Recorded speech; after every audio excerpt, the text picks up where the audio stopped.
Hey everyone, and welcome back to another video. And in this video, I'm going to show you how to charge your Nintendo Switch 2 and controllers. So this video is going to be particularly useful for individuals who just got the Nintendo Switch 2. So in order to actually charge it, you have one of two ways. So the first way is that you could actually put a Type-C cable into here. So Type-C cable does insert into the top in case you have a cable. And then it also has a Type-C cable at the bottom. So if you have your docking station, just simply place it on the dock and it's going to charge your console. At the same time, the Nintendo Switch 2 Joy-Con controllers simply charge by attaching to the console itself. So if you're looking to attach or charge the controllers, all you've got to do is attach it just like this, and it is automatically going to charge with it attached to the console itself. But that's basically it, guys, as far as how to charge the console.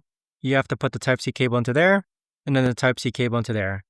If you guys have any questions, let me know in the comments down below. Thanks so much for watching, and I'll see you guys all in the next video.